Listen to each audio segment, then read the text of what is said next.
Hola, tengan todos y todas una cordial bienvenida en este nuevo video, en este nuevo tutorial en el cual vamos a hablar de un tema muy interesante, el cual es los derechos humanos en El Salvador.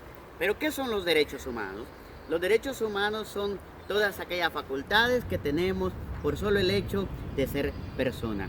Estos derechos humanos tienen algunas características. Algunas de ellas podrían ser que son universales, es decir, que estos derechos tienen validez en toda parte del mundo, no importando religión, credo, raza, color de piel, idioma, etc. También son inalienables, es decir, que no tienen caducidad, nunca van a cancelar y que tampoco podemos renunciar a ella.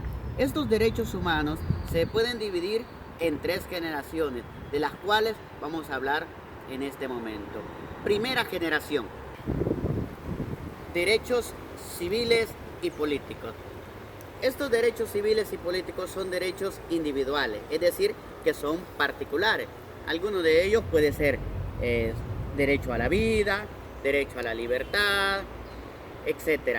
Estos derechos, oigan bien, se pudieron ver violentados en El Salvador en los principios de los años 80 y los años 90, en el cual hubo una guerra, en el cual usted, por tener una ideología política, usted podía perder la vida. También están los derechos políticos.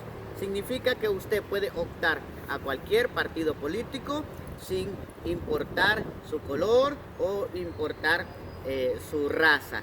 Pero si usted en aquellos tiempos de los años 80 estaba usted en algún partido político o en una ideología diferente, usted podría perder la vida. Eso se dio acá en El Salvador. Vamos a hablar hoy de los derechos de segunda generación. Estos derechos de segunda generación son los derechos sociales, culturales y económicos. Al contrario de la primera generación, estos ya son derechos grupales, es decir, que ya es dentro de una sociedad.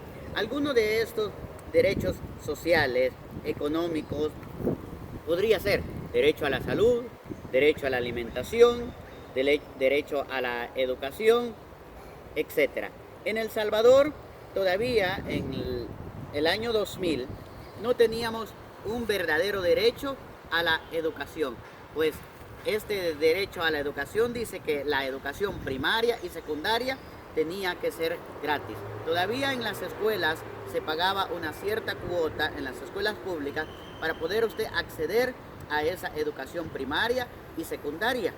Luego también el derecho a la salud. Había una cuota voluntaria, que así era mal llamada, pero si usted no daba esa cuota voluntaria porque usted no tenía ese dinero, usted no podía acceder a esa educación o a esa salud. También están los derechos culturales, es decir, que usted, por el ser el hecho de una etnia, usted no podía acceder a algunos derechos, como derecho a la seguridad y derecho a la libertad.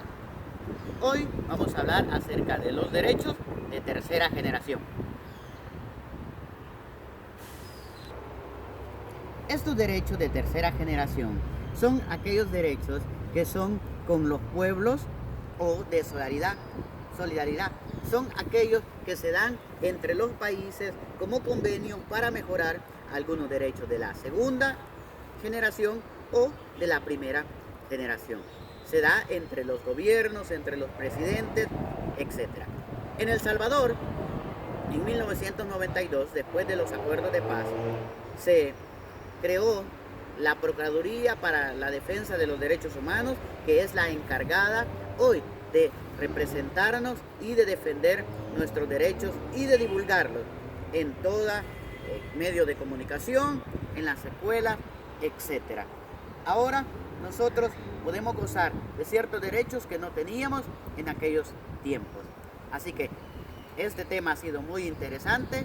Gracias por ver este tutorial y recuerda, los derechos humanos no puedes renunciar a ellos, pues es un regalo de la humanidad. Gracias.